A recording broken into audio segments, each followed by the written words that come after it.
Sir, ప్రపంచంలోనే అతిపెద్ద data centre మన విశాఖపట్నంలోనే నిన్న నారా చంద్రబాబు నాయుడు గారు ఇనాగ్రేషన్ చేశారు. ఎలా అనిపిస్తుంది సార్ ఇంత తక్కువ టైంలో ఇంత పెద్ద డేటా సెంటర్ రావడం వల్ల? ఎలా బస్ ఏదైనా సరే ఒక ఇండస్ట్రీ వస్తుందంటే ఇట్స్ హ్యాపీ. అందులో 100 మందే పనిచేయచ్చు. ఆ 100 మందిలో కనీసం 10 మంది ఆఫీసర్లు ఉంటారు. ఆ 10 మంది ఆఫీసర్లకి లైట్స్ కావాలి, ఇవన్నీ కావాలి. సో లేబర్ కి ఉపాధి ఎక్కువ అవకాశాలు ఉంటాయి. అలాగే దాని పక్కన యాన్సిలరీ ఇండస్ట్రీస్ వస్తాయి.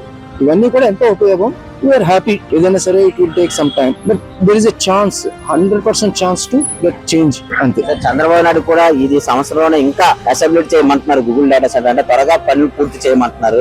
అలాగే కాక్నజ్ అంటే మన విశాఖపట్నంకి వచ్చింది. PCSC, IT డెవలప్మెంట్, ఇవన్నీ చూస్తుంటే ఎలా అనిపిస్తుంది? నిరుద్యోగులకు ఏ విధమైన డెఫినెట్ గా అవకాశం ఉంటుంది కదా. ఆల్ ఓవర్ ఇండియాలో అందరూ ఇక్కడికి వస్తారు. సో మన వైజాగ్ మళ్ళీ ఒక మినీ ఇండియా కూడా తయారవచ్చు. హైదరాబాద్ మీరు చూసినట్లయితే ఏ విధమైన డెవలప్మెంట్ అయింది, హైటెక్ సిటీ అయింది. అలాగే మన ఆంధ్రప్రదేశ్ విశాఖపట్నం కూడా అదే విధంగా డెవలప్ అయ్యారు. డెఫినెట్ గా ఇవాళ కాదు రేపటికైనా అవుతుంది. అది ఏది కూడా చెట్టు నాటామంటే ఇవాళ పళ్ళు వచ్చేస్తాయని కాదు కదా. ఫ్యూచర్ లో మన నెక్స్ట్ తరం ఎంజాయ్ చేస్తున్నది. అంతే. ఇది కూడా నమ్మకం అనేది ఏర్పడింది. డెఫినెట్ గా ఉంటుంది కదా. ఇప్పుడు వచ్చిన తర్వాత నమ్మకం లేకుండా ఎందుకు ఉంటుంది? అది ఏదో పేపర్ మీదే ఉండి నోట్ల మాట చెప్పి ఒక క్రియ జరగకపోతే ఏమన్నా డౌట్ పడదు. కానీ వచ్చింది కనుక ఇవాళ కాదు రేపటికైనా అవుతుంది, గ్యారంటీ.